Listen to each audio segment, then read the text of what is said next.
Hola, Hachik, Hola, ¿cómo va? ¿todo bien? ¿Todo bien?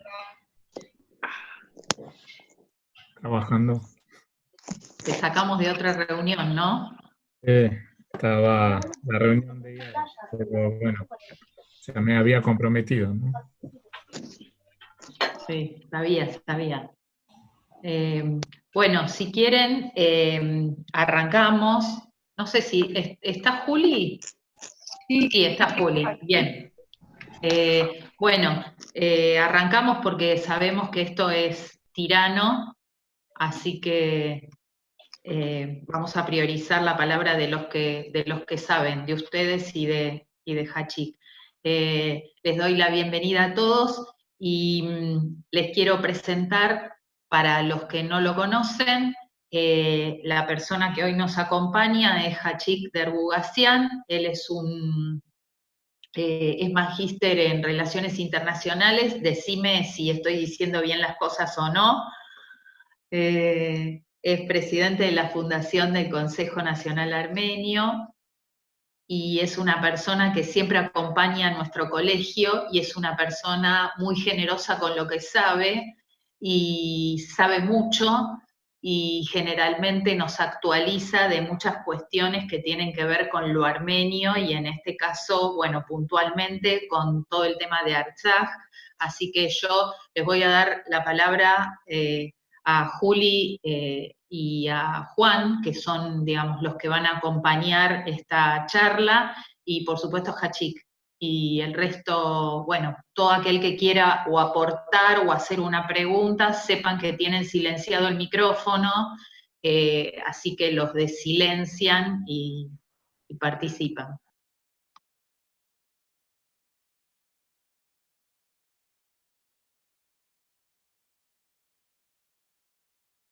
Estar. Es cierto que siempre nos acompañó en el recorrido también de repensar cómo transmitir temáticas también en la escuela.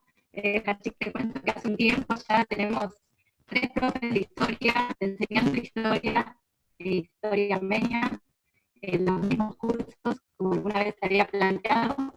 Así que la idea creo que también lo que propone allí es que pueda hacer una conversación a partir de preguntas que tengamos. Levantamos la mano, así lo podemos hacer ordenado, pero la idea es que podamos conversar con especialistas. ¿Se escuchan recortados? Me dicen. Mm, que, mm, bueno, ¿qué hago? ¿Sigo? Ahora sí, Juli, Bueno, sí, hoy dale, la dale, tecnología está bien. terrible. En este marco, Hachik, de la próxima conmemoración del 9 de mayo, Día de Liberación, tal vez, no sé, para iniciar, no sé si vos querés ir para otro lado, pero ese marco también nos convoca hoy. ¿Qué claves podrías hoy comentarnos para tener una aproximación como más, un poco más clara de lo que hoy está ocurriendo en acá y las vinculaciones de la cuestión en relación con Armenia y también los vínculos con la diáspora? No sé si se escucha. Bueno, no entendí mucho, pero supongo que voy a hacer una pequeña introducción sobre el Es la tema. idea. Sobre el tema, sí, bueno, Sandra, simplemente tengo un doctorado, pero no es importante, ¿no? Digo, eh, sí, una pequeña introducción, sobre todo en la actualidad. Cuando digo en la actualidad, hoy. Eh, ¿Por qué digo hoy es tan importante para nosotros conmemorar Shushi? Y de hecho es lo que se está haciendo en Armenia eh, hoy con muchos festejos. Lo llaman un día de fiesta, de casamientos, arsanik en armenio, que no da la idea del casamiento común, pero sí de mucha alegría. ¿Por qué hoy? Porque en las últimas declaraciones públicas de esa comisión tripartita que interviene, o intermedia, mejor dicho, en la cuestión de Karabaj, que son la Federación Rusa, Estados Unidos y Francia, de Rusia vino una declaración que dejó bastante preocupados, tanto el gobierno como la opinión pública en Armenia y en general los armenios, donde hablaba de una resolución del conflicto eh, por etapas.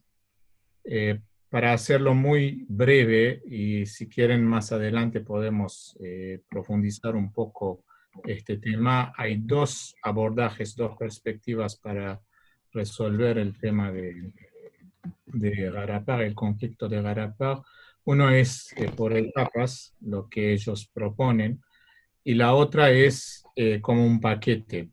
Y otra vez, sin entrar en los detalles, por etapas quiere resolver un tema y después pasar a otro tema. La propuesta de resolver todo en un paquete es discutir todos los temas. ¿Y cuál es el tema controvertido acá? Es evidentemente el reconocimiento de la independencia de Artsaj. Y esto me lleva un poco a la importancia de esta fecha, el 8 de mayo de 1992, el día en que las fuerzas de Nagorno-Karabaj, en aquel entonces Nagorno-Karabaj, todavía el nombre de Artsaj no estaba oficializado, Artsaj es el nombre armenio de la región, en aquel entonces pudieron tomar la ciudad de Shushi. Esta victoria militar tiene una importancia, tuvo una importancia, hoy tiene una importancia desde el punto de vista estratégico fundamentalmente. ¿Por qué? Porque Shushi estaba en la altura que daba a la capital de Artsaj, Stepanakert, y las fuerzas de Azerbaiyán que estaban en Shushi tenían a la capital de Azerbaiyán como un mapa abierto y podrían de ahí bombardear cualquier, cualquier barrio, cualquier parte de Stepanakert. Y verdaderamente la vida era un infierno. Yo tuve la oportunidad de visitar poco después de la liberación de Shushi, y más allá de asegurar de que los residentes de Stepanakert no viviesen en esa inseguridad permanente, también la importancia estratégica de Shushi, y eso uno lo ve cuando está ahí, es digamos, la absoluta dificultad de conquistar una posición dominante como era la ciudad de Shushi. Estaba prácticamente sobre una montaña y estamos hablando de una guerra donde las posiciones en el terreno cuentan mucho porque no había ni aviones ni el armamento era lo básico, y quien tenía en su momento cañones en ese momento era como el rey en el campo de batalla. Y esa decisión se tomó porque consideraron muy importante, si no con esto casi la guerra, los armenios iban a perder la guerra. Y esa es la razón por la cual el día de la liberación de Shushi se decidió aunar todas las fuerzas de combatientes por la liberación de Artsaj y formar el ejército de defensa de Artsaj. En otras palabras, dar el primer paso hacia la creación de lo que hoy llamamos un Estado nacional, si quieren. ¿Por qué digo esto? Porque la historia de los estados territoriales modernos, a partir de la Paz de Westfalia, 1648, en Europa, donde aparecen conceptos como soberanía nacional, donde aparecen conceptos como fronteras territoriales, empezó con la creación de los ejércitos, la concentración de las armas bajo un solo mando. En el caso de Artsaj, habían varias agrupaciones de fuerzas de liberación de distintas partidos políticos, formaciones políticas, pero todos decidieron de empezar este camino hacia la unificación de los mandos y la creación del ejército de Garapá. Ahora bien, estoy hablando mucho de guerra y sé que para ningún pueblo la guerra es algo ni deseable ni como decir, tampoco el sentido de ser. Pero la verdad es que si uno mira al mapa de Armenia, y sobre todo de Garapag, lo encuentra en una posición en que es difícil pensar que no sé, en forma realista se puede aspirar a tener una región de paz como la región en que vivimos nosotros acá en Sudamérica. En el sentido en que para nosotros, si la última guerra fue la de Malvinas, una causa evidentemente justa, una causa nacional, pero sabemos las razones que llevaron a la guerra y las consecuencias de esta guerra.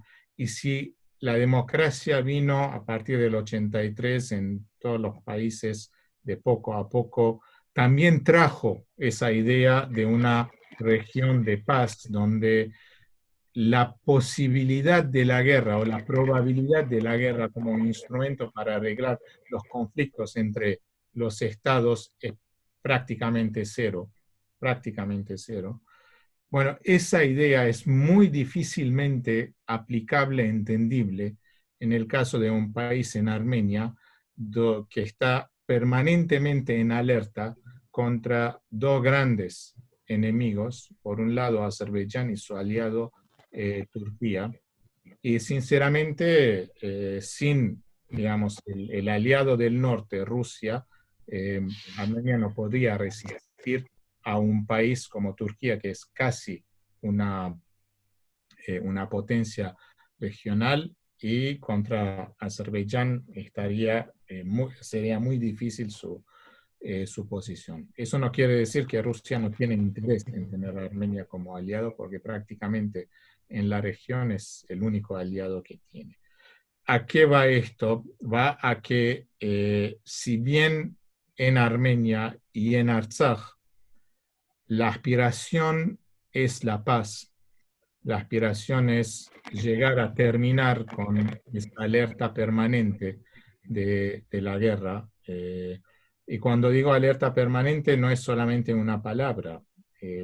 Todos los meses hay gente herida, hay enfrentamientos, no salen en las noticias, pero cuando lamentablemente hay caídos, cuando hay heridos en estos enfrentamientos, las noticias llegan y por supuesto, digamos, a veces esto escala y llega a ser lo que fue en 2016, en abril de 2016, una guerra, abiertamente una guerra.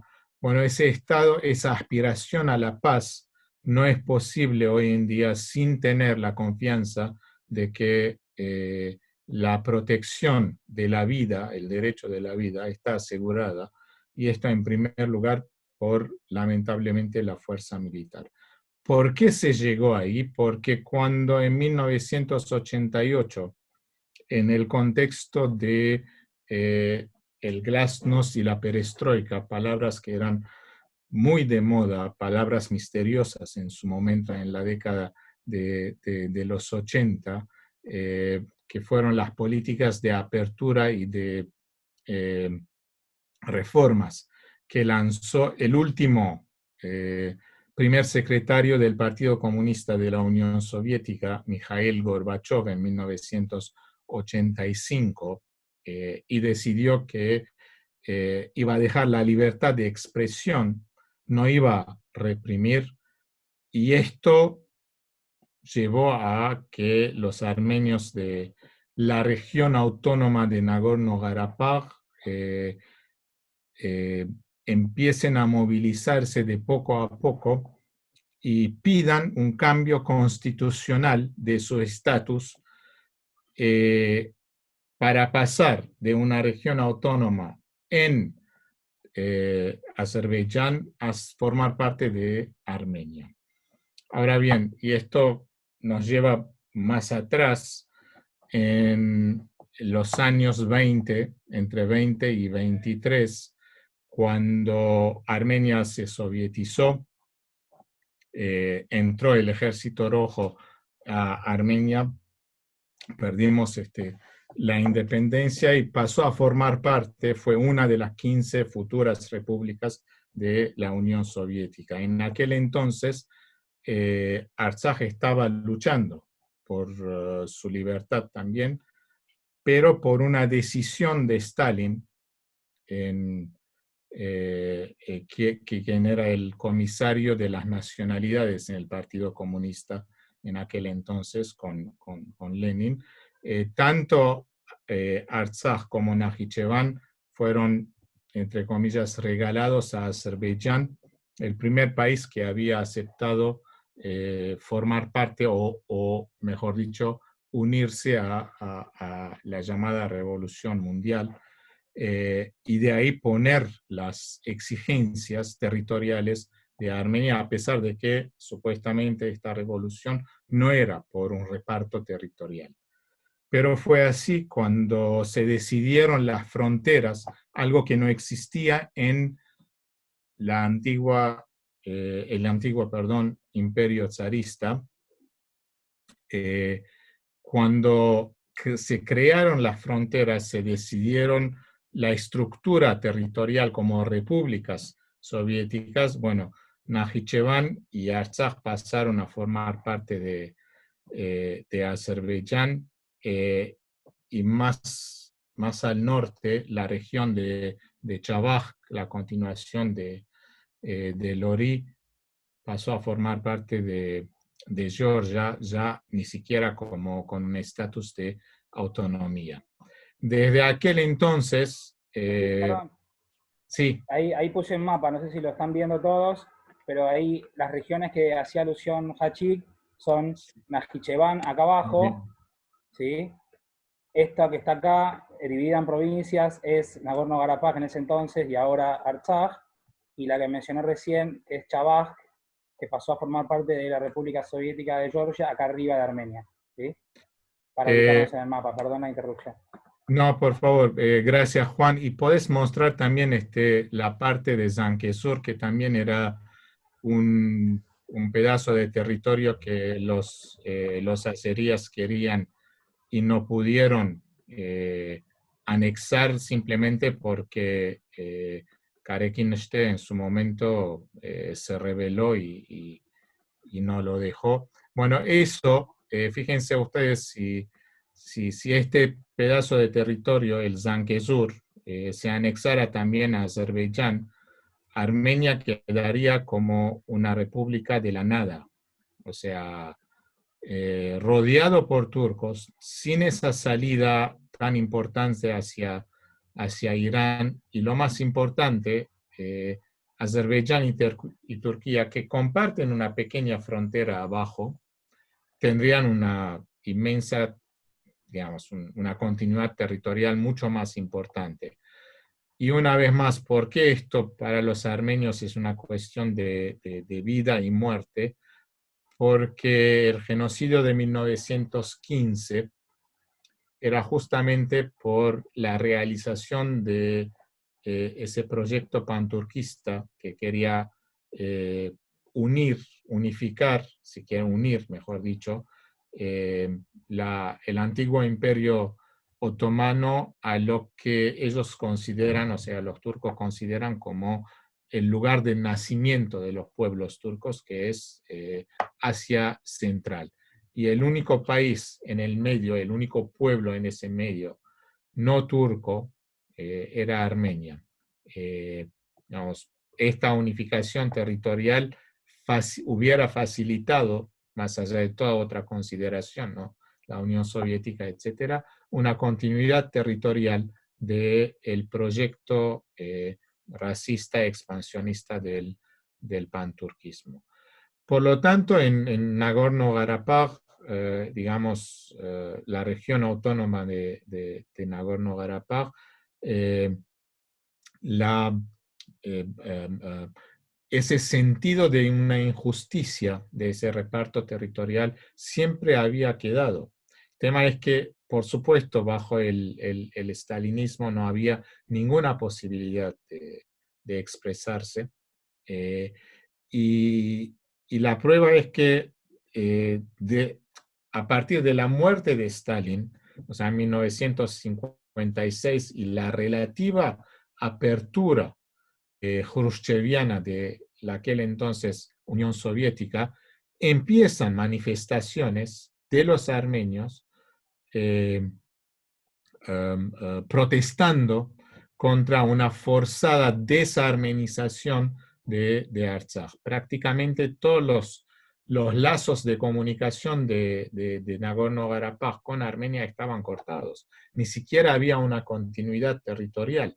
La radio y la televisión de Armenia, que se emitía en armenio, no llegaba a Karabaj, no se permitía la llegada, y al contrario, había una fuerte campaña de turquificación en la forma en que se hizo en Najicheván, y Najicheván, que en su mayoría, la otra región autónoma en Azerbaiyán, que en su mayoría armenio, quedó vacío de armenios. Prácticamente ningún armenio vive hoy en día. Esto fue más difícil en el caso de Nagorno-Karabaj por muchas razones. Karabaj, en la historia, la parte montañosa de Karabaj, siempre fue una región independiente, fue una de las primeras en deshacerse de la dominación del imperio persa y aceptar a los rusos que bajaban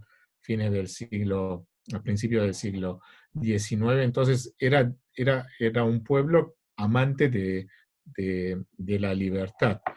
Más allá de que a muchos nativos de Nagorno-Karabaj habían ocupado puestos muy importantes en el ejército soviético. Ahora, cuidado, no digo que esto fue uno de los motivos, ¿no?, de ese movimiento que va a tomar mucha fuerza con Glasnost y Perestroika, pero demuestra, digamos, en general, qué eran los Karabajci, los Artsakhi. Entonces empezó ese movimiento, empezó como un movimiento constitucional, un pedido pacífico, pero sin antecedentes en la Unión Soviética.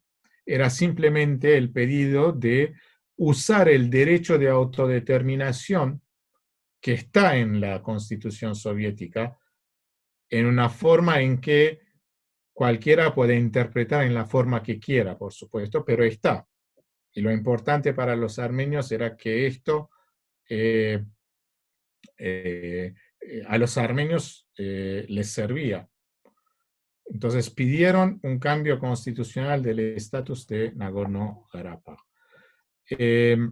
La respuesta inmediata de Azerbaiyán en febrero de 1988 fue organizar masacres en la ciudad de Sumgait. Los llamamos pogrom, en referencia a los masacres de la población judía en el este de Europa a fines del siglo XIX, porque eran masacres organizadas desde el Estado, desde la autoridad, y con el único motivo del odio al armenio. Y era trágicamente irónico porque Sumgait, una ciudad industrial, era denominada la ciudad de la solidaridad entre los pueblos, de la hermandad entre los pueblos. Algunos tuvieron la gran ilusión de que frente a esa barbarie Moscú iba a reaccionar y a los 1.300 armenios masacrados iba a hacer honor, por lo menos justicia en el caso de Nagorno-Karabaj. No pasó esto. ¿Por qué esto fue importante en esos críticos años de la Unión Soviética, los últimos años de la Unión Soviética? Porque ese pedido de un lugar insignificante, muchos en el Kremlin no sabían ni siquiera qué era la región autónoma de Nagorno-Karabaj, le dio mucho miedo a la dirigencia soviética. Le dio mucho miedo porque cualquier cambio, dijeron, de fronteras, iba a generar una demanda de muchas otras nacionalidades y ellos no podían controlar la situación. El tema es que una vez que la decisión del Glasnost, transparencia y reformas estaba tomado, una vez que la Unión Soviética había empezado un proceso de terminar la tensión internacional con Estados Unidos, como es volver a empezar a hablar del desarme nuclear, y eso supuestamente iba a ayudar a una renovación de la economía soviética, una apertura, una continuidad de la vida en el contexto de la Unión Soviética. No querían tener problemas internos. Y el problema de Nagorno-Karabaj les complicaba la vida porque no tenían antecedentes, o tenían, y no se hablaba de eso, de cambio de fronteras. Hay un antecedente importante. Crimea, que hoy es un gran tema, ¿no? Pasó bajo la jurisdicción ucraniana cuando Nikita Khrushchev llegó al poder. En otras palabras, no es que no habían antecedentes, pero estos antecedentes eran excepciones, no eran la regla. El hecho es que había una llamada cuestión de nacionalidades en la ex Unión Soviética, ignorada, simplemente denegada por la dirigencia, y esa fue la razón principal de que no hubo una respuesta que podía satisfacer tanto a los armenios como a los azeríes. Y por otra parte, y tomando distancia de estos días, las demandas territoriales y el sentido de justicia del territorio es digamos, un conflicto muy difícil de resolver. Toma muchos años para que, digamos, dos países, dos naciones lleguen a un acuerdo y terminen un conflicto que dura siglos y que tiene, digamos, es mucho más complejo que meramente la trazada de una frontera. Cuando se llega a esta situación en las relaciones internacionales, Europa es un ejemplo, Sudamérica es otro ejemplo, es ahí donde surgen lo que llamamos las zonas de paz, ahí donde la guerra deja de ser una probabilidad para la resolución de los conflictos.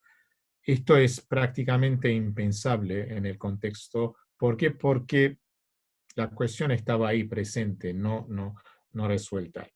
Y a partir del primer no del Kremlin que viene a cambio de fronteras, la tensión empezó a escalar. Varios pasos, varias etapas en ese conflicto al final llevaron a enfrentamientos armados. La emergencia de unidades de autodefensa de los armenios, ahí digamos, la ventaja la tenían los azeríes, y evidentemente, digamos, la masacre en Bakú, la expulsión de los armenios de Azerbaiyán, y un conflicto que cuando cayó la Unión Soviética se decidió poner fin a la Unión. Eso fue lo que llamamos la implosión de la Unión Soviética. Los enfrentamientos se tornaron en una guerra abierta. En una guerra, si o termina con una victoria de un lado o del otro, o termina con un acuerdo de resolución. Ahora, en primer lugar, lo que era fundamental para los armenios, asegurar de que la paz no iba a ser a precio de volver a una situación en que se encontraban antes. ¿Y esto qué significaba? Que Karabaj, que Artsaj no podía jamás volver a formar parte de Azerbaiyán. Esta es una línea roja absoluta para los armenios. Por más que pongan nombres a la autonomía, el estatus que tenía Karabaj antes del conflicto, antes de la independencia, es inaceptable, porque la autonomía engaña. Independencia, reconocimiento, un conflicto que empezó como un enfrentamiento entre dos principios en el derecho internacional, un gran conflicto entre estos dos principios, el derecho de autodeterminación y el derecho de la integridad territorial, que no son universales porque cada caso tiene su explicación. ¿Okay? En el caso de Nagorno-Karabaj, como en el caso de toda la Unión Soviética, se usó mucho el principio de autodeterminación. Sobre la base de la autodeterminación empezaron a decir no a la Unión Soviética y llegaron a la independencia, todos los países, todas las repúblicas. El tema es que hoy en día ya el estatus de una tensión, una situación tensa de guerra, de una paz fría, sí, una paz caliente, perdón, entre Artsaj y Azerbaiyán, la preocupación fundamental es la seguridad existencial de los armenios, primero en Artsaj y luego también en Armenia. Porque no hay ninguna duda para los armenios que si se pierde Artsaj, no se pierde solamente estos 4.000 kilómetros cuadrados de territorio, se pierde mucho más. Y una vez más, ¿por qué para los armenios en Armenia y en el resto del mundo esa guerra y la liberación de Shushi es importante más allá de su su razón estratégica? Porque en 600 años, si sacamos Sartarabad, Garakilise, Pachaparán, las tres batallas que pararon el avance del ejército otomano en mayo de 1918 y se declaró la independencia, jamás los armenios habían ganado en una guerra. Y esto para un pueblo que tiene una historia de 3.000 años y que tiene una memoria histórica muy presente en cuanto a su identidad, en cuanto a su ser. Ganar una guerra es muy, muy importante porque tiene que ver con su existencia. Porque la guerra en Artsaj no era una guerra solamente para el territorio. El espectro del genocidio, de la impunidad del genocidio, del no reconocimiento del genocidio, está muy presente en la memoria colectiva de los armenios en Armenia, porque saben que el enemigo no es solamente un enemigo que quiere un pedazo de tierra, es un enemigo donde el odio al armenio está muy presente. De hecho, forma parte al currículum educativo en Azerbaiyán, y no estoy exagerando. No estoy exagerando. O sea, hay una política estatal en Azerbaiyán de fomentar el odio y preparar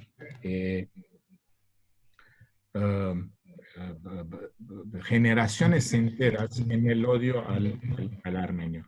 No quiero entrar en los detalles de este tema porque tiene mucho que ver con el tipo de régimen que hay en Azerbaiyán, pero es un hecho.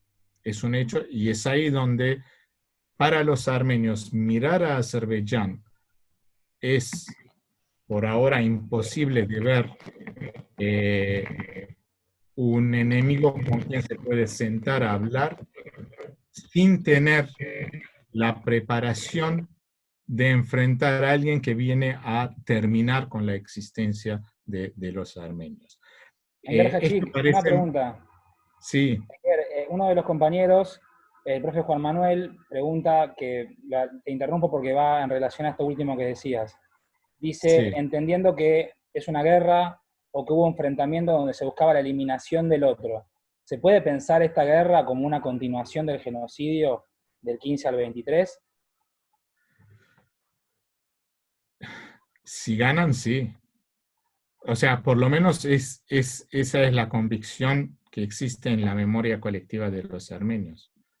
Si perdemos esta guerra, no perdemos una guerra, perdemos, es más, vienen a masacrar, vienen a terminar.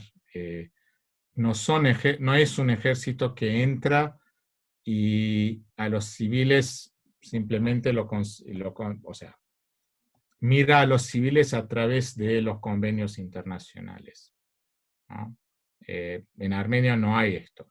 Y la guerra en abril de 2016 vino a comprobar esto. Una guerra de 4 días y las atrocidades que se vieron en un frente, básicamente, en Nagorno-Karabaj, volvieron a ese espectro de un genocidio. Por eso yo digo que son... ni siquiera hay negociaciones hoy en día, simplemente hay 1994, mayo del 1994, se estableció un cese de fuego, ¿okay? Y se formó la comisión, el grupo de Minsk, perdón, esa comisión tripartita para intermediar entre las partes. A partir de ahí no hay ni siquiera negociación. Cada vez que se intentó tener un documento para empezar a hablar sobre este documento, cómo resolver el conflicto, ninguna parte, digamos, aceptó un documento porque ahí chocan esas dos visiones, ¿no? En lenguaje técnico, como le dije, diplomático técnico, la resolución en etapas o la resolución en paquetes, ahí ni siquiera se llegó a un acuerdo, y luego fundamentalmente la cuestión de reconocimiento de la independencia de Karabaj.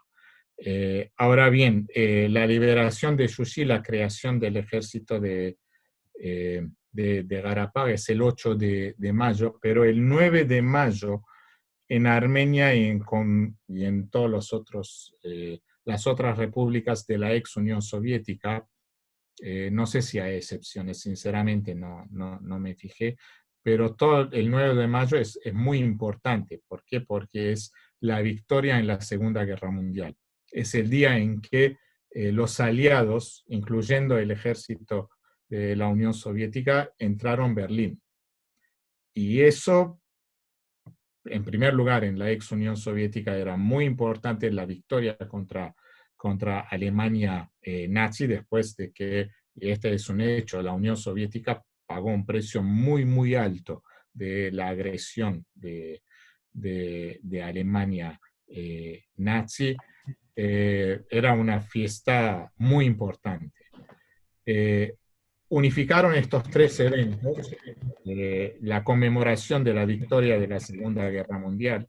En la Unión Soviética se llamaba la Gran Guerra Patria.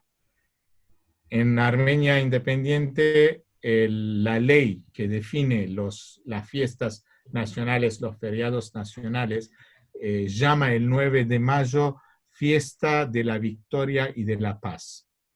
Y se conmemoran estos tres eventos.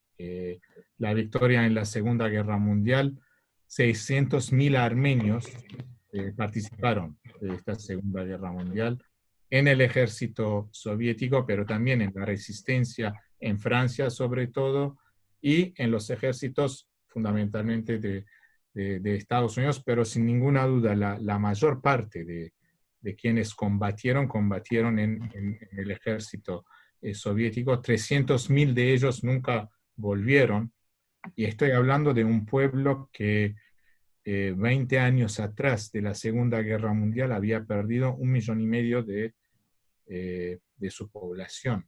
300.000 era muchísimo para Armenia. O sea, proporcionalmente, dentro de todos los pueblos soviéticos, Armenia fue el país que mayor sacrificio hizo en términos humanos, considerando la relación entre la población y aquellos que cayeron en la Segunda Guerra Mundial.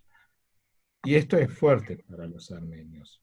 Entonces se conmemora esto, hay varios héroes condecorados en la Unión Soviética, 5 mariscales que son muy reconocidos en la Unión Soviética, y Armenia participa de todos los festivos en las grandes capitales, Moscú sobre todo. Entonces unificaron estas tres conmemoraciones y tiene un valor simbólico importante, el valor de un pueblo que en toda su historia, digamos, ganó muy pocas guerras, al contrario, digamos, tanto en la literatura armenia como en las canciones. Proporcionalmente, la parte de las canciones que hablan de muerte, de tragedia, son mucho más que las canciones de victoria. Estos hechos de la realidad tienen un impacto importante, ¿no? Forjan generaciones, y cuando digo forjan generaciones, ya el año que viene son 30 años de independencia. Eso quiere decir que hay una, casi 2 generaciones que nacieron en una Armenia independiente, en una Armenia y un Artsaj que está en guerra, en situación de alerta por una guerra permanente. Y evidentemente, digamos, la formación, la mirada al mundo de estas nuevas generaciones es distinta. Para ellos es importante tener la memoria del sacrificio de la Segunda Guerra Mundial, volver a 1918 para acordarse de lo que fue Satarabat y Karakilisep, Pachaparán, la declaración de la independencia. En una palabra, formarse como una generación consciente de su identidad nacional como un Estado independiente. Perdón, Hachik, no sé Sí. si se me escucha bien ahora. Sí. Hay 2 preguntas de 2 compañeros que se podrían vincular con esto que estás mencionando, que hablas de identidad armenia y los armenios. Santi, profesor de geografía, dice, más allá de que el objetivo del gobierno Artsaj y de Armenia sea el reconocimiento internacional de la República Artsaj como un Estado, si se considera que en Artsaj hay mayoría de población armenia, se usa el idioma armenio como lengua y también la moneda, el tram Karabatsi, ¿no? ¿Existe la posibilidad de la anexión de Artsaj al territorio de Armenia o es más difícil que su reconocimiento como Estado? Y ahí ligo, con algo que también mencionó Carolina, que estaba planteando la cuestión de la representación territorial. ¿Por qué hay mapas que vemos Artsaj y Armenia unidos? De hecho, así a veces los trabajamos en la escuela, y bueno, tiene que ver con esa representación también territorial. ¿Por qué es así? Y si ves posible esta anexión. Sí, yo admito, es cierto, hay una gran confusión muchas veces, porque, y acá voy a retomar un poco las palabras del primer ministro actual de Armenia, Nikol Pashinyan, que dijo, Artsaj es Armenia y punto. O sea, fue una declaración pública fuerte, Artsaj es Armenia y punto. ¿Qué quiere decir eso? No sé, pero en la diplomacia hay protocolos a seguir. Y cuando empezó el conflicto, Armenia iba a independizarse, estaba la guerra de liberación en Artsaj, estaba en pleno desarrollo. La creación de los estados independientes tenía que tener una base constitucional, una base legal, para luego poder usar esto en las relaciones diplomáticas, en las relaciones internacionales. ¿Y qué era esa base legal? Era la Constitución soviética, que permitía un cambio de estatus. Y es así que en 1991, tanto en Armenia como en la región autónoma de Nagorno-Karabaj, perdón, tanto en la República Soviética Socialista de Armenia como en la región autónoma de Nagorno-Karabaj, se hicieron un referéndum popular, tal como decía la Constitución soviética, y ellos decidieron declarar la independencia. La gran pregunta, y esto queda para los historiadores del futuro, es por qué en aquel entonces no hubo una anexión de parte de Armenia de Karabaj, porque al fin y al cabo es cierto que quienes combatían en Karabaj también eran armenios que iban de Armenia. Lo único que le puedo dar es una respuesta analítica de la política internacional, porque probablemente esto le iba a dificultar a la República de Armenia su inserción en las relaciones internacionales como sujeto a el derecho internacional. En otras palabras, le podrían reprochar una anexión territorial, y esto probablemente a quienes estaban al poder en su momento le dio miedo. Y trataron de encontrar una forma más pragmática para salir de una situación, porque los años 92, 93, hasta digo mayo del 94, cuando se establece el cese de fuego, fueron años terribles en Armenia. Terribles, y lo digo porque, bueno, como alguien que fue testigo de estos años. Armenia, Turquía había cortado la frontera. Armenia no tiene ninguna salida hacia el mundo salvo por Georgia y por Irán. El resto es todo por vía Rusia, digamos. Los inviernos del 92 y 93 fueron inviernos terribles. El medio ambiente en Armenia recibió un golpe muy fuerte, porque la gente cortaba los árboles para poder tener un poco de calor. Gente que se moría, no había comida. Se movilizó toda la diáspora con el objetivo de llevar, como es el gasoil, como se dice, diésel en Armenia para el calentamiento, ¿no? No había de esto. Y fueron agrego dos hechos, Hachik. En el 88, Armenia sufre el terremoto, sí. y por motivos del terremoto y por motivos de lo que había sido la crisis de Chernobyl, Armenia para la central térmica de Metsamor, que hasta el día de hoy sigue siendo prácticamente el 50% de la provisión eléctrica. Sí. O sea, estaba parada la central.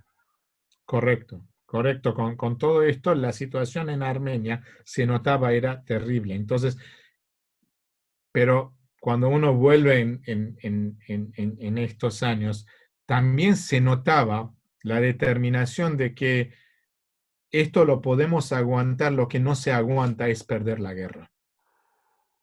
¿Por qué? Porque perder la guerra no era, estas dificultades ante perder la guerra no tendrían ningún sentido, porque perder la guerra significaba simplemente no existir. Entonces había una voluntad fenomenal. Eso es fácil de describir, es fácil de imaginar, pero es más difícil vivirlo para entenderlo. Entonces estos años eran muy difíciles. Los primeros años, los primeros pasos de un país que, sinceramente, si no tiene una diáspora, es insignificante en las relaciones internacionales. No tengo ningún problema para decirlo, porque la economía de Armenia representa ¿qué cosa? 0,000 no sé cuánto por ciento de la economía mundial, ¿no? Nada. Y por suerte que en estos años la inserción de Armenia en las relaciones internacionales fue posible por la existencia de una diáspora movilizada, de una diáspora que realmente le facilitó mucho a un país que hacía sus primeros pasos en la escena internacional, para poder no solamente ser reconocido como país en el mundo, sino que lograr grandes avances diplomáticos, logros diplomáticos en el conflicto de Nagorno-Karabaj, que lamentablemente más adelante, y esto es muy personal lo que voy a decir, nunca se supo valorar como un factor en las negociaciones y en la diplomacia en general. Resoluciones a favor del reconocimiento de Nagorno-Karabaj. Porque la diplomacia no es una ciencia, la diplomacia es un arte que se aprende, y evidentemente Armenia, con todos los problemas que enfrentaba, tuvo muchos aspectos que desconsideró, y en algunos aspectos Azerbaiyán, sobre todo después del 2001, 2002, cuando empieza el boom petrolero, va a cuidar mucho más que Armenia. Pero volviendo a la pregunta, creo que fue esa partida en que hizo que Nagorno-Karabaj y Armenia fueran dos entidades independientes, Armenia reconocida y Nagorno-Karabaj no reconocida, pero una independencia de hecho, y las negociaciones en torno de la resolución del conflicto se desarrollan en torno de esta realidad. Armenia dice que es una guerra que tiene que ver con la seguridad de los armenios de Nagorno-Karabaj, que Nagorno-Karabaj tiene que participar de las negociaciones, y la anexión de Nagorno-Karabaj en estas condiciones, probablemente para la diplomacia armenia o para Armenia, es un precio muy alto a pagar. No hay que olvidarse que Armenia es un país muy dependiente de Rusia para empezar, por su seguridad, pero también dependiente del resto del mundo. Entonces tiene que haber una diplomacia muy, muy prudente. Y dicho esto, sin embargo, no todos los armenios están convencidos que es la mejor forma de tratar la solución de Karabaj. Y de ahí muchos piensan que varias veces lo expresaron, algunos, si no me equivoco, hasta presentaron proyectos en la Asamblea Nacional Armenia de anexar y terminar con esto, o de reconocer la independencia de la República de Artsaj.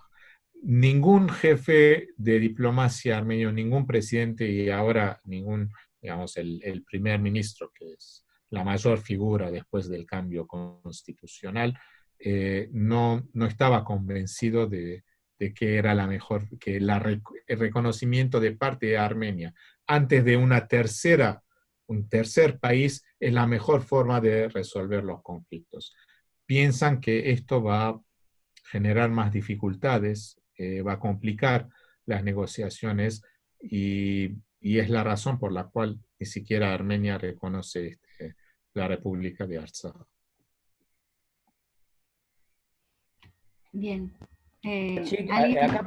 Acá monté los dos, comparto mi pantalla para la pregunta de Caro. Sí, de Caro.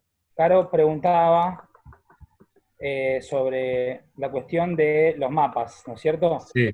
Acá, la pregunta de Caro era ¿por qué en los mapas antes aparecía Karabaj como esto rojo, separado de estos territorios, y en la actualidad se usan mapas en la que está el terreno integrado, o sea, las partes que están entre Artsaj y Armenia forman parte de la integridad territorial de Karabaj. ¿Por qué es esa diferencia? Preguntaba Carolina. Sí, bueno, por supuesto depende de mapas, ¿no? Porque hay muchos mapas, depende de cuál se está usando. Todos estos territorios, es ahí donde llegó, digamos, la victoria en la guerra de Karabaj. Hay un dicho en armenio muy interesante, ¿no? En armenio antiguo. Y es muy interesante porque, qué sé yo, de alguna forma refleja la teoría de relaciones internacionales hoy en día, ¿no? Y dice, Sahman Kachat Zen Yurans, o sea, la frontera de los valientes, de los guerreros, es ahí donde les lleva su arma. Eso simplemente quiere decir que la política y la lucha por el poder en general en las relaciones internacionales. Ahora bien, ¿por qué estos territorios se presentan como Karabaj? En primer lugar, hay, digamos, una cuestión histórica, ¿no? Lo que era la región autónoma de Nagorno-Karabaj es conocido como la región montañosa de Karabaj. Toda la parte de las llanuras de Karabaj, que históricamente formaba parte del territorio armenio, pero después con la invasión de los pueblos turcos que vinieron de Asia Central, se vaciaron de armenios. Pero más importante que esto, es una cuestión de viabilidad del territorio y del Estado independiente.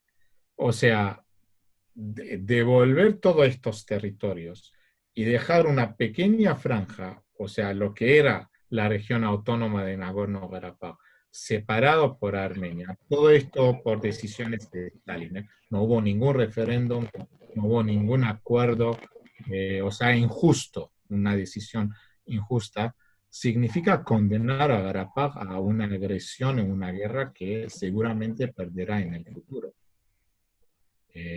Entonces, digamos, esa cohesión territorial, hasta cuando aparece en las negociaciones en términos de territorios,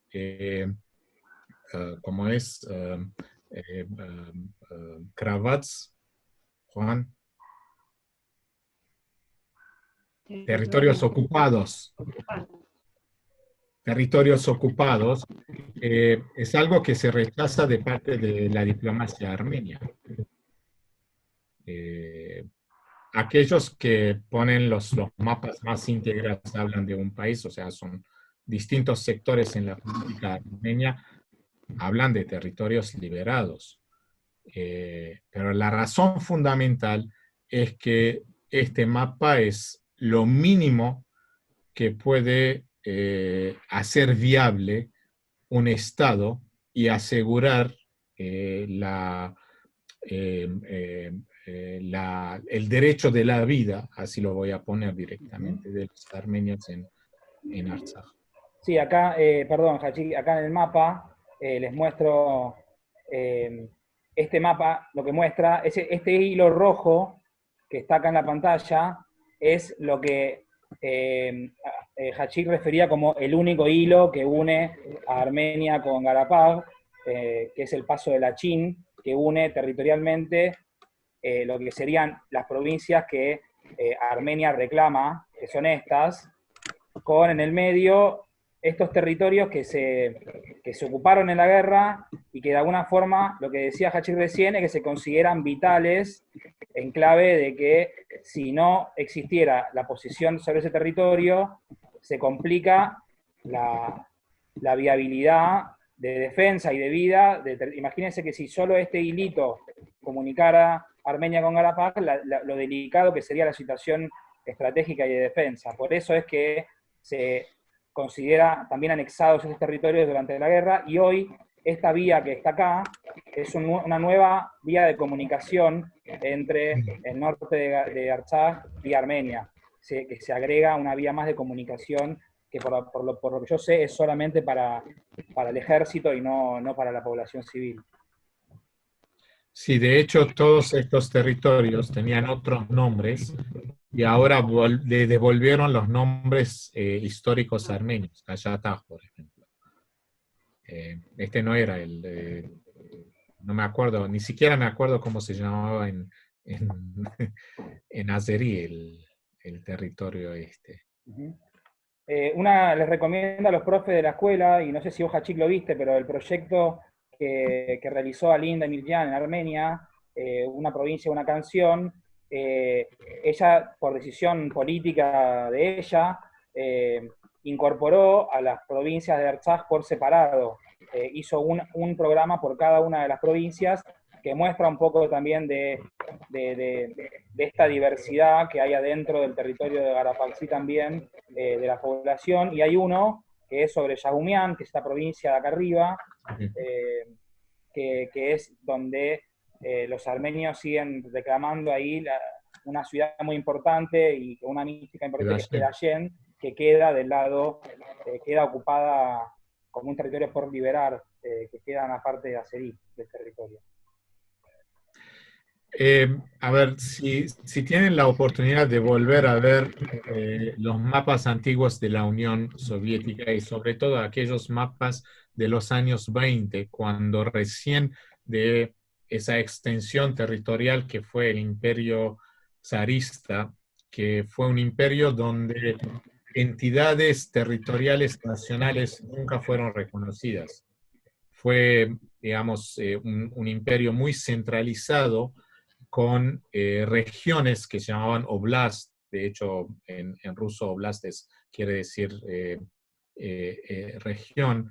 Cuando en 1917 se hace la revolución, primero en febrero de 1917, que de hecho, digamos, era la revolución, y luego los bolcheviques toman el poder en octubre de este año, la organización de esta nueva el nuevo Estado, ¿no? Es un gran tema de debate entre aquellos que querían seguir la revolución, porque la teoría marxista decía la revolución es mundial o no lo es, y esto era Trotsky, el que creó el Ejército Rojo, y el otro que decía no, hay que darle un stop acá, hay que organizarse, hay que construir el socialismo en este momento y luego seguir la revolución. Total, el capitalismo iba a caer.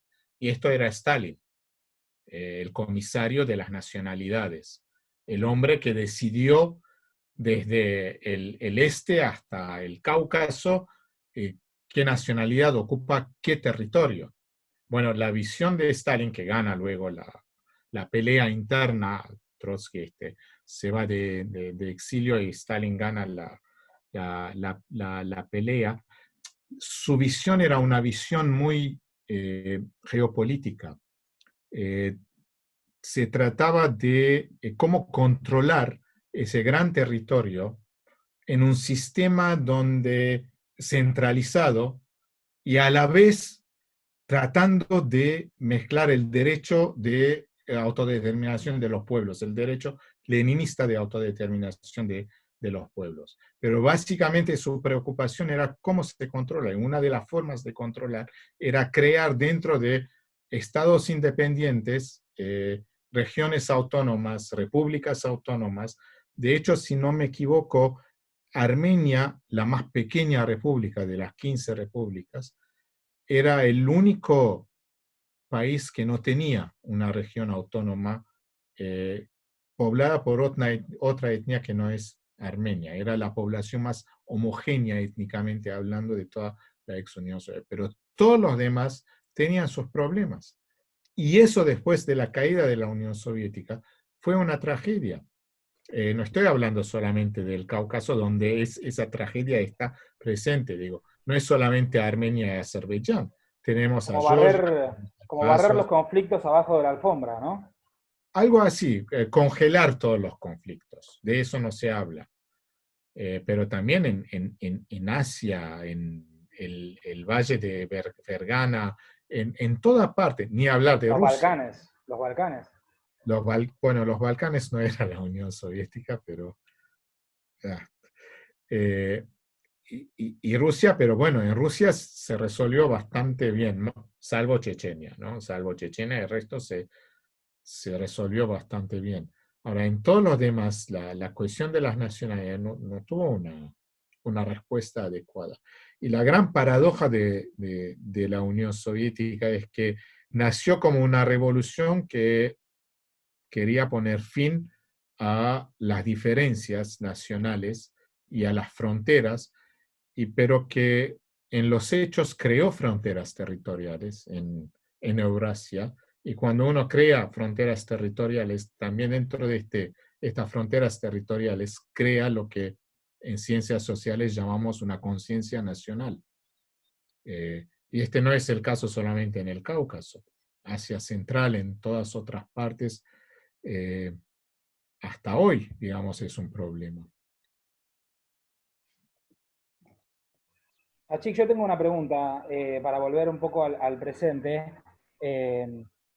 De los presidentes de la democracia del 91 para acá en Armenia, dos de los que tuvieron casi el 80% del tiempo eran nacidos y excombatientes de la guerra y nacidos en Garapag. Y en los últimos, desde la democracia para acá, la gravitación política que tiene la lucha por Garapag fue fundamental. Antes dijiste algo en relación a lo que opina Pashinyan, pero fue una controversia fue un eje de debate cuando asumió con sus reformas. ¿Cuál es hoy la mirada desde este nuevas reformas democráticas que se están dando en Armenia sobre la gravitación del conflicto con Azerbaiyán y la política interna, digamos, de Armenia?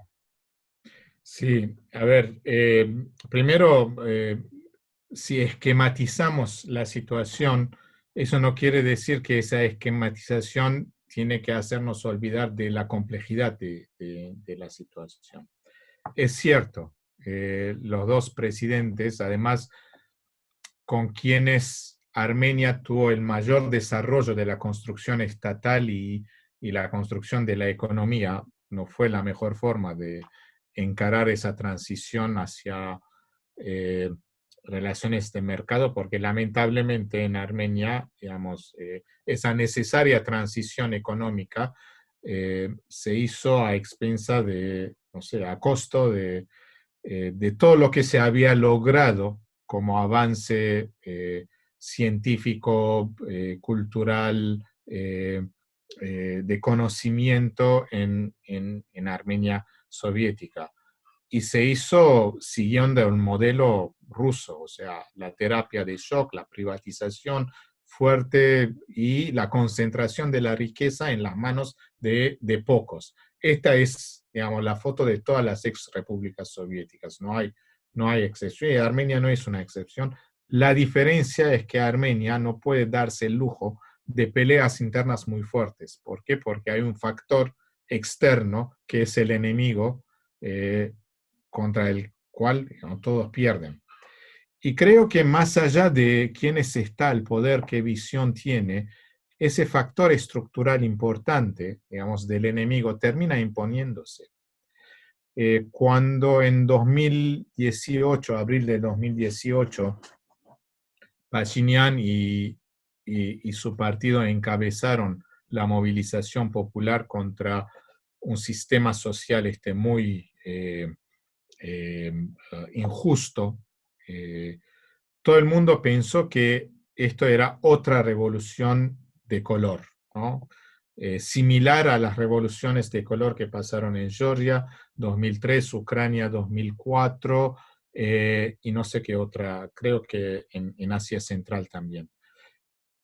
Y detrás de esto vieron un poco Occidente, a través de las organizaciones no gubernamentales, meterse. Bueno, en el caso de Georgia, algo de eso había. Georgia termina en un desastre cuando en 2008 declara la guerra a Rusia y pierde todo. Ahí pierde, digo, los territorios, Abjasia, el norte, etcétera, y los rusos entran a Georgia. ese miedo había, ¿no? Ese miedo, ¿el miedo de quién? Fundamentalmente de Moscú y también de los armenios, un poco o sea, nosotros no podemos ser aventurero e ignorar una realidad geopolítica de un pequeño país rodeado de enemigos. Ahora, por suerte, después de cuando Serge Sarkisian presenta su renuncia, Nikol Pashinyan asume, y por lo menos en los primeros 3, 4 meses hay como una convivencia con todos los partidos políticos y da la expectativa de formar un gobierno de, no sé, de acuerdo nacional, lo que sea, un nuevo comienzo. La primera visita que hace es a Garapaj, que va y confirma que esto acá no hay, no vamos a entregar todos los territorios, acá no pasa nada. La segunda visita que hace es a Rusia. ¿Por qué digo esto? Suponiendo que hasta los ideales de occidentales, etcétera, estaban muy presentes en esta movilización social en Armenia, la realidad geopolítica impone digamos, su imperativo a quien esté al poder en Yerevan. Esté quien esté al poder. No pueden no tomar en cuenta esto. Y de hecho, por lo menos en el primer año, se multiplicaron los gestos para demostrar que la parte de las Fuerzas Armadas, los militares, y en el caso de Garapag, la frontera, y ahí no cambia mucho, ¿no? Quien asume como ministro de Defensa es el ex viceministro de Defensa, Donoyan, un tipo formado en ciencia política, conocedor del tema, y las cosas mejoran en las Fuerzas Armadas. O sea, no es que de un día para el otro firmamos todos los papeles y nos vamos, no es posible. Y eso no depende, una vez más, no depende de quién está al poder, más allá de que, por supuesto, digamos, si bien existían todas las condiciones sociales que explican la movilización de lo que se llamó la Revolución Terciopelo en Armenia, lo que vemos hoy en día no es precisamente una democracia como es plural. No vemos un control de los poderes, es más bien lo que se ve es una concentración del poder en las manos de un primer ministro que tiene mucha popularidad. Pero sabemos, si hay tanta concentración de poder en una persona, en algún momento se cometen errores, ¿no? Pero yo no veo ninguna forma de que Pashinyan, o sea, quien fuera ahí, digamos, puede dar un paso atrás en lo que se ganó en Garapag. En 1998, Levon de Bedrosian quiso hacer, ¿no? Con ese discurso de renuncia, el Partido de la Paz y el Partido de la Guerra, yo me voy porque soy el Partido de la Paz, porque quería firmar algo que no era aceptable. Artsaj, la economía de Artsaj depende de Armenia. Pero a su vez, la existencia de Armenia como república independiente también depende de Nagorno-Karabaj. O sea, hay una interdependencia existencial de ambos que no se puede negar. Y yo creo que esto va más allá de la voluntad política, la visión ideológica, los principios o lo que sea de quien esté al poder en Yerevan. Tiene que tomar en cuenta esa realidad estructural de un país permanentemente en alerta por una guerra que está presente, que está en las fronteras. Puedo hacer comparación con pocos países en el mundo que viven en esta situación. ¿Sí? Pero no puede escapar de esta realidad. No puede escapar porque ¿a qué se terminaría? ¿Qué terminaría de ser Armenia a largo plazo? y eso sí es exagerado, es casi una visión de Cassandra, ¿no? Terminaría siendo el lago Sevan, el valle Araratián, Yerevan, y se termina. Ahí se concentra todo. Un gran, ¿cómo decir? Un gran country, ¿no? Supuestamente independiente, pero sin ninguna razón de ser, ¿no? Aislado, una pequeña isla. ¿Okay? Y por lo menos no es la visión que existe en el imaginario colectivo de una Armenia que tiene los territorios usurpados por Turquía, que tiene un pasado donde, digamos, existieron reinados armenios en ese lugar, alrededor del monte de Ararat. Es muy difícil sacar esto del imaginario colectivo. Agrego una cuestión chiquita, Hachi, y yo creo que vamos redondeando, ¿no? Pero me tocó estar en Armenia un enero hace 4 años, hay una especie de parate de la vida entre las fiestas y el Año Nuevo y la Navidad armenia, y el 10 de enero se sortea, no se sortea en realidad porque a todos les toca, pero se da la convocatoria al ejército. Todos los varones... Sí. De 18 a 20 años hacen 2 años obligatorio de servicio militar, y el 10 de enero presencié en una esquina el sorteo de a qué región te toca, ¿no? Los pibes que son convocados, en qué región les toca. Todos los convocados pasan rotativamente por la frontera de Artsaj y de Azerbaiyán. O sea, no es una cuestión simbólica solamente, sino que todas las familias a lo largo de 2 años tienen a un pibe en lo que se llama la Lachin Kids, digamos, la primera línea, en el búnker. Entonces, además de ser una cuestión de gravitación política y estratégica, implica a cada una de las familias de toda Armenia, no solamente de Artsaj.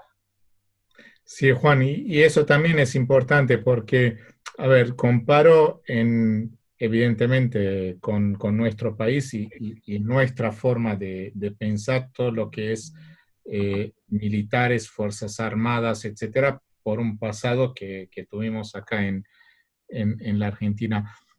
En Armenia, el servicio militar obligatorio es un orgullo para las familias. O sea, ninguna familia piensa inventar una excusa para no mandar a su hijo al ejército. No digo que siempre fue así.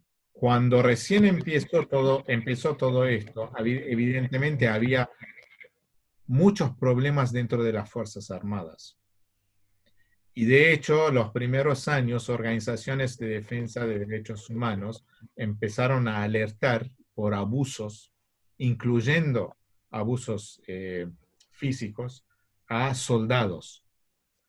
Pero por suerte, en algún punto, y yo puedo decir probablemente 2006, 2005, 2006, la situación empezó a mejorar muchísimo. Y se mejoró fundamentalmente cuando llegó a ser ministro de Defensa, a él que era antes de Vigén Sarkisian, creo que se llamaba Ohanian, bueno, un veterano de la guerra de... ¿El que le faltaba un brazo? No, una pierna. Una pierna, sí. Una pierna. Ohanian. Con él, Ohanian. Pero sobre todo con Vigén Sarkisian, que era un joven formado en Tufts University y que era, antes de ir allá, el principal asesor del presidente Sarkisian. Luego se transforma en ministro de Defensa y que tenía su visión de qué tenía que ser las Fuerzas Armadas, cómo tenían que organizarse. Entonces se organizó cambió mucho. Y ahí, y esto es cierto, para las familias armenias, el día en que los hijos van al servicio militar es un día de festejo. o sea, por supuesto, todas las familias tienen miedo, todas las familias, digamos, piensan en sus hijos, pero a ninguna familia, hay muy pocas familias, para no ser tan absolutista, digamos, se le ocurre decir, no, andate del país, no vengas más. Es más, hay casos en que familias mandaron sus hijos desde afuera para hacer el servicio militar. Y algunos de ellos, jóvenes, cayeron en la guerra del 2016. Es trágico, pero sería más trágico en un país donde las Fuerzas Armadas perdieran todo el prestigio que tienen y que esa voluntad colectiva y la conciencia de que lamentablemente la situación es que no podemos, digamos, ignorar la amenaza externa, no existiese. Digo esto para no pensar en Armenia y en todo esto como un país donde, no sé, se glorifica la guerra, como que hay ¿cómo decir? Eh, una excesiva adoración del militarismo. No es esto. No es esto. Todos aquellos soldados que se desmovilizan vuelven a la vida y hacen su vida, piensan en su futuro. Y cuando en la guerra del 2016 se demostró esto, hubo una movilización de la población civil para ir a tomar armas, o por lo menos ir a ayudar a los soldados si los llamaran. Es otra situación, es una situación totalmente distinta y hay que entender esa situación. Bien, ya para ir cerrando, Susana, otra compañera, nos pregunta entonces si vos considerás que es un conflicto que no tiene una perspectiva de resolución. Es como una... Sí, la resolución es reconocer la independencia de la República de Artsaj, como mínimo, digamos. De ahí se habla, porque otra garantía, no sé, fuerzas internacionales, lo que quieran, no convence el lado armenio, no convence. O sea, la línea roja es ahí, la independencia de Artsaj. A ver, en las relaciones internacionales hay varias escuelas, ¿no? Varias teorías y varias escuelas de pensamiento. No es que una teoría no dice la verdad, una teoría es una herramienta para entender la realidad. Y la escuela más antigua, más prestigiosa es la escuela realista, que considera que fundamentalmente las relaciones internacionales se dan en una anarquía internacional. ¿Anarquía qué quiere decir? Es la ausencia de una autoridad central mundial para determinar las formas de vida, las reglas, etc. Eso se da dentro de las fronteras de un país o en una región, pero la anarquía, la ausencia de un gobierno mundial hace que las unidades independientes, estoy usando un lenguaje muy técnico, digamos, las unidades independientes, con los estados territoriales fundamentalmente, tienen la soberanía y la decisión de asegurar su propia supervivencia. Evidentemente algunos piensan que es una forma reducida de pensar las relaciones internacionales, lo cual es cierto. Esto no es el caso de Europa, de la Unión Europea, ¿no? Donde la integración avanzó para decir que hay otra forma de pensarla, ¿ya? Pero Europa pasó 400 años de guerras y 2 guerras mundiales, ¿no? No es el caso de Sudamérica, por supuesto, pero es el caso, por ejemplo, del Medio Oriente, en una forma mucho más fragmentada, y es el caso del Cáucaso. Y ahí no hay otra teoría que realismo que explica la realidad. ¿Y el realismo qué quiere decir? Una vez más, que lamentablemente, digamos, pensar en la paz sin tener la garantía de defender y asegurar la propia supervivencia es simplemente rendirse. ¿Okay? Es una ilusión. Entonces, pensar en la paz es primero asegurar su capacidad de supervivencia. De ahí en adelante, todo lo que se habla de una solución es el arte diplomático, ¿no? El arte de quienes se sientan y pueden hablar y pueden llegar. Creo que no se llega antes de que en Azerbaiyán no haya un cambio muy importante del poder de un hombre que sucedió a su padre y que se quedó en el poder desde 2003 en adelante y que es el dueño de Azerbaiyán. Es el dueño no estoy exagerando.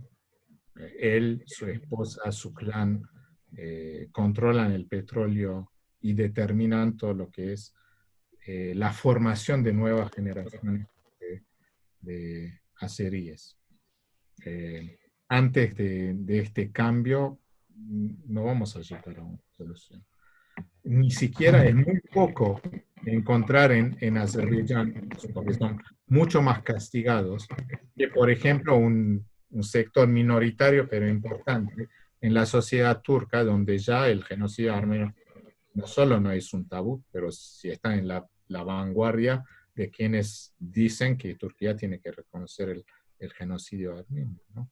No es un caso que se da en Azerbaiyán, es imposible. Es imposible el disenso en Azerbaiyán. Y un régimen así no te permite ni siquiera soñar. Y no se sorprenden si en Armenia las palabras paz, pacifismo, etcétera, no suenan muy raro. ¿Okay? Alguien que viene a hablar de paz es alguien que nunca sabe qué es estar en la primera línea.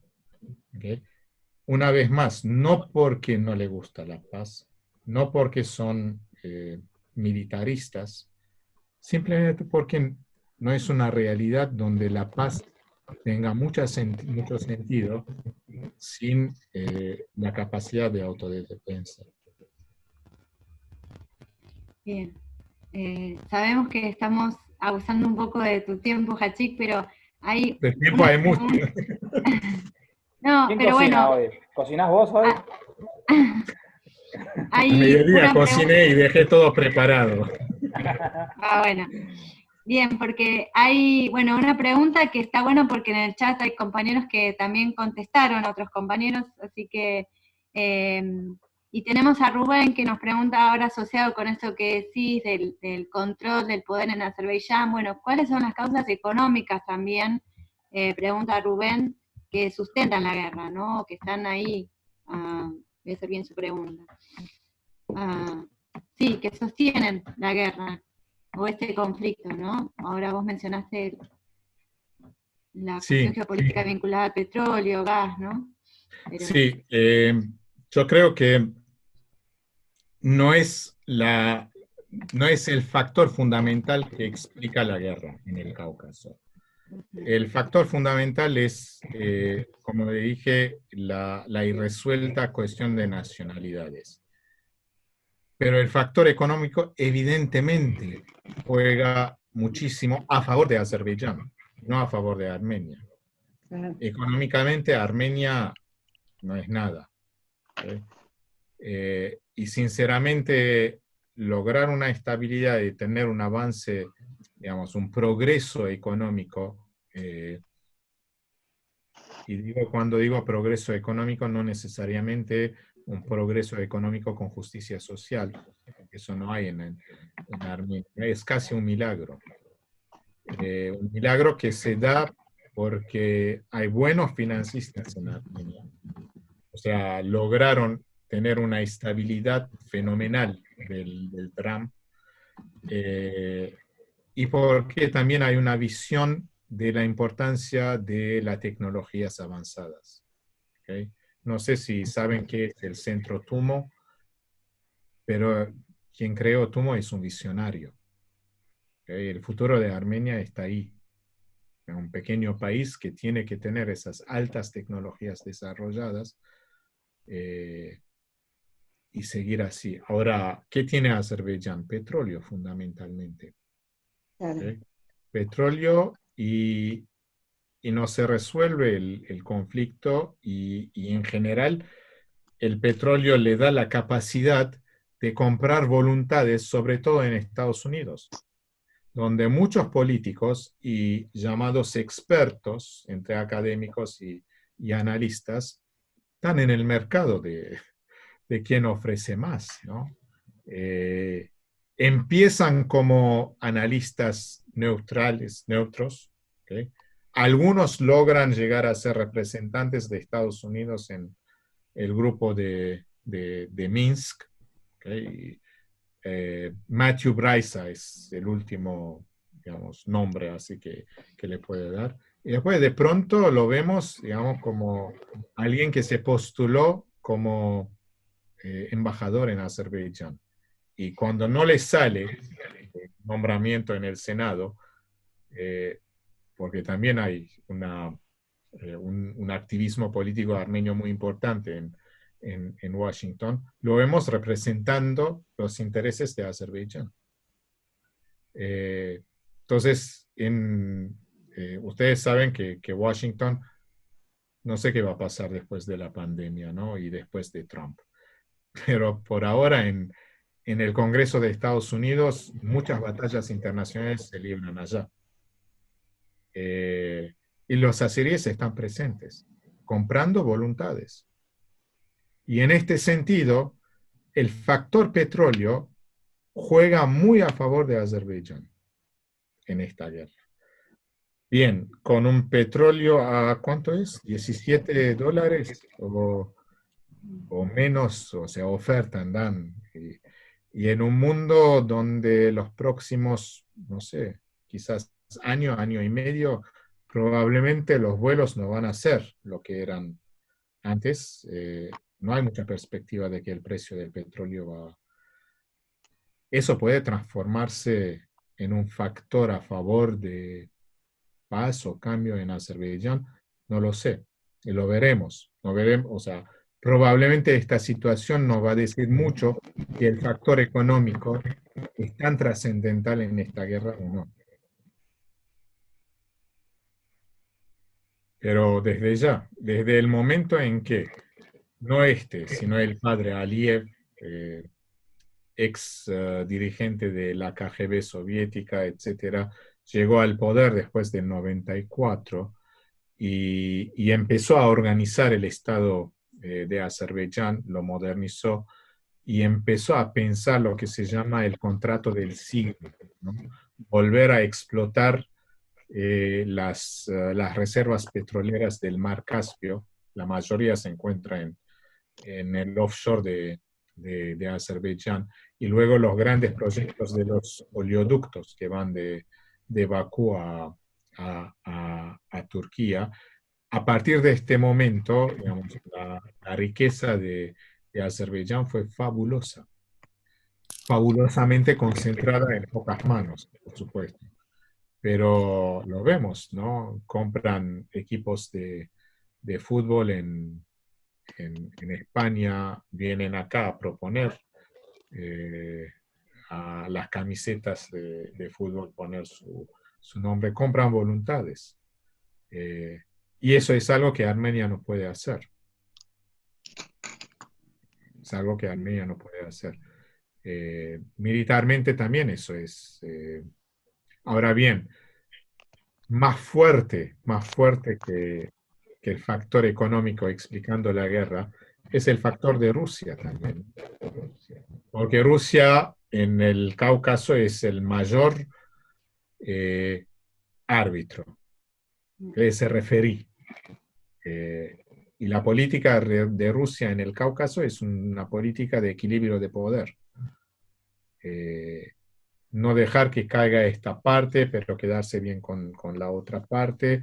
Una diplomacia, bueno, Lavrov probablemente es el paradigma del diplomático que hace ese juego de equilibrio.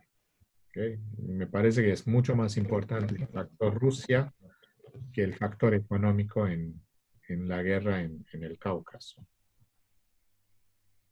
Bien. Puedo decir una cosita para, no sé si de cierre, pero más allá de lo que dice Hachik es real, pero también quiero poner una cuestión ahí que es muy importante por más que la gente, y es cierto, está orgullosa de que sus hijos vayan a custodiar sus fronteras, porque también la generación anterior lo hizo y es algo que está instalado y tiene que ver con la supervivencia, la gente necesita también urgentemente terminar con la guerra.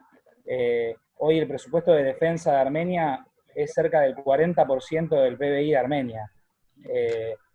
Por eso la salud es tan mala, el sistema educativo está en caída. O sea, Armenia en términos internos necesita, por más que es muy difícil y tiene que ver con todas esas cuestiones geopolíticas que Hachik presenta, hay una cuestión, o sea, no está bien que un país viva en guerra durante 30 años, ¿no? Con un cese de fuego muy finito, es una cuestión, quizás suena naif lo que digo, pero es importante insistir con la resolución justa del conflicto, sin ceder esa línea roja que dice Hachik, pero le vendría muy bien a Armenia poder destinar su presupuesto a otras cuestiones vitales. ¿Ustedes piensan qué pasaría en Argentina si nuestro 40% del presupuesto se destinara a armamento, a sueldos de oficiales y no a cuestiones básicas de acceso a la salud, educación, seguridad y otras cuestiones? Así que o sea, es una cuestión, puede parecer naif, pero sería muy importante que Armenia pueda resolver esto finalmente, ¿no? Sin obviamente retroceder un paso. Juan, tres cosas importantes a tu razonamiento que no comparto. Primero, no es comparable Argentina con Armenia. No es comparable ni en términos históricos, no es comparable y no es, o sea, no hay que comparar dos países basado sobre presupuestos teóricos o argumentos que tienen más que ver con cierta formación política. ¿Me entendés? No es comparar, no sé, son dos países, sí, pero naranjas y manzanas, como en política comparativa siempre se dice. No hay que hacer esa comparación, por eso dije que para nosotros pensar un presupuesto de 40% es una locura, bueno, ni llegamos al 1% en el presupuesto de defensa. En Armenia, y ahí voy al segundo punto, y es ahí donde tenés que distinguir qué es lo deseable y qué es lo real en Armenia. ¿Me entendés? O sea, probablemente en Armenia ningún armenio salga a decir bajen el presupuesto de defensa. Al contrario, lo que dicen es gasten mejor el presupuesto para no tocar a la defensa. ¿Es deseable que esto termine? Sí. Pero si esto no va a terminar y hay varias generaciones que van a seguir en esta situación, yo no veo en Armenia ninguna predisposición, o sea, no hay ninguna encuesta pública hecha por distintas instituciones militares, ¿no?, que estudian esta cuestión, que diga que la población está dispuesta en ceder el presupuesto de guerra para mejorar su condición de vida. No se dio. En la movilización de abril del 2018, quienes estaban en la primera línea eran los soldados desmovilizados que terminaron su servicio militar, y varios de ellos, sino muchos de ellos, estaban en el frente en 2016. Ninguno de ellos planteaba bajar el presupuesto de defensa. Al contrario, uno de los sectores que tiene mayor éxito y popularidad es el sector de defensa, el sector, digamos, de la industria de defensa, muy preliminar, y el aporte tecnológico a mejorar la defensa de Armenia. Genera mucho entusiasmo, y hay varios que hacen carrera ahí. Entonces, cuidado a decir, ¿está bien que termina? Sí, pero la gente está consciente que eso no termina mañana, que esa situación sigue, y a pesar de que sigue, las luchas para mejorar la condición de vida, la condición social, están ahí. Ahí no lo discuto. Bueno. ¿Puedo hacer un comentario? Por supuesto. Sí, adelante. Cortito, gracias. Vos, está bien, yo entiendo que no se pueda comparar a nivel, se quiere, a nivel país, ambos, pero lo podés comparar a nivel de cuestiones de soberanía, porque si no es muy difícil traer para acá el tema de Artsaj. Es muy distinta la realidad, como vos bien planteabas, Hachi, la realidad que se vive en Artsaj de la que vivimos acá en Argentina, particularmente con esto que se dijo de que se concibe a las Fuerzas Armadas de otra manera. Pero yo creo particularmente que para poder traer y tender algún puente entre la causa armenia con las realidades argentinas, me parece que el punto de comparación se trae en los reclamos de soberanía que tienen tanto Artsaj como Argentina. Argentina, ¿cuál es el reclamo de soberanía? En el territorio usurpado por Gran Bretaña, en las Islas Malvinas. ¿Y cuál es el reclamo de soberanía artsají? El reconocimiento de su independencia, el reconocimiento de su estatus de Estado internacional. Creo que viene por ese lado. Puede haber un montón de otras diferencias, que de hecho las hay, porque son más las diferencias que las similitudes, pero las similitudes creo que están en este fondo, que son dos reclamos de soberanía y que además son reclamos que las potencias extranjeras miran hacia otro lado y no, digamos, no... en este momento me sale ceder a los deseos o a los intereses de los países reclamantes, pero que dejan que existan estos reclamos y no los terminan de resolver porque, digamos, a alguien le sirve que siga existiendo esto. Eso es el aporte que quería hacer nada más. Sí, es cierto, tenés razón. En general, en las relaciones internacionales de los dos principios, derecho de autodeterminación e integridad territorial, siempre prevaleció la integridad territorial. De hecho, el derecho de autodeterminación es un principio que aparece recién en el siglo XX. Lenin para hacer la revolución y Woodrow Wilson para pensar qué van a hacer con todos estos imperios que se desmantelaron en el Medio Oriente, en Asia y en Europa. Y ahí aparece el derecho de autodeterminación. Ahora bien, pocas veces se implementó esto. No quiere decir que no se implementa. Qué sé yo, piensen en Sudán, piensen en Abjasia y bueno, el otro territorio. Transnistria. Bueno, eso también. O sea, no es que un principio que no se va a tocar, pero es cierto que la integridad territorial prevalece porque de alguna forma da seguridad a los propios estados territoriales. ¿Okay? Dónde empieza y dónde termina el derecho de autodeterminación. Por supuesto que para nosotros, para la Argentina, el principio de integridad territorial es sacrosanta en las relaciones internacionales. Ahora, eso no quiere decir que un principio que es válido para un caso es válido para todos los otros casos, ¿no?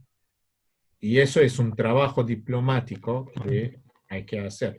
De todas maneras, como le dije, hoy en día, sobre todo después de la guerra de 2016, no es una cuestión de autodeterminación, la cuestión de Karabaj.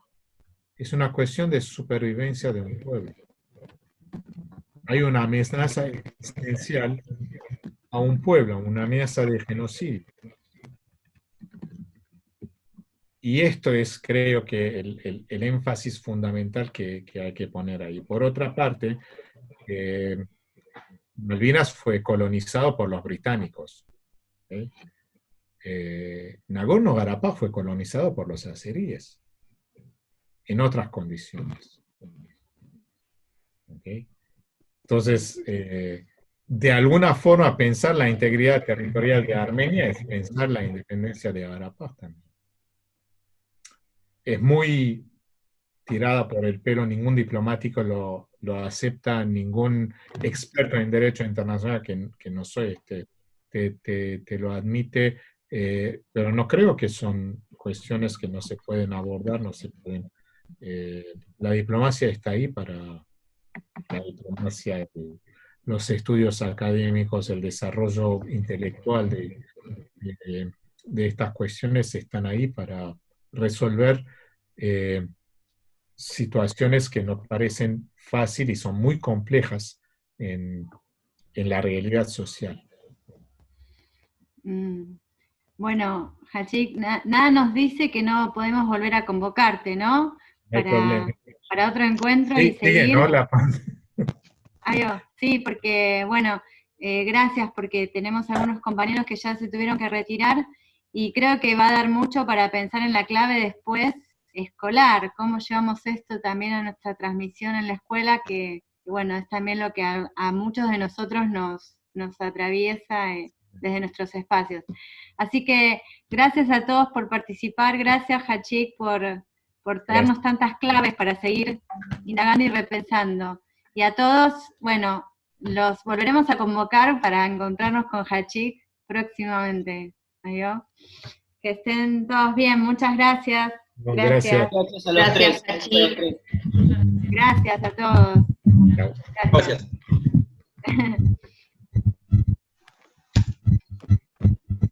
No nos queremos ir algunos. Yo espero hasta el final para cerrar la puerta. ¿Cómo andan todos? Todo muy bien. Bien, todo bien. Bien, bien. Bien, muy bueno. Alma, yo te Sí. diría, vos estudias relaciones internacionales. Pero vos tenés más autoridad para comentarlo. ¿Qué cosas? No. No escuché. ¿Qué cosas son? Que vos pensé lo mismo que vos con respecto a la soberanía, pero vos tenés más autoridad para comentarlo, así que... No, pero el conocimiento se reparte. A ver, yo puedo hablar porque, nada, tengo la suerte de trabajar en el Museo de Malvinas. Nada, Bueno. conocimiento es de todos. Juli, ¿vos qué? Juli, ¿qué me decías vos? Perdón, no te pude escuchar.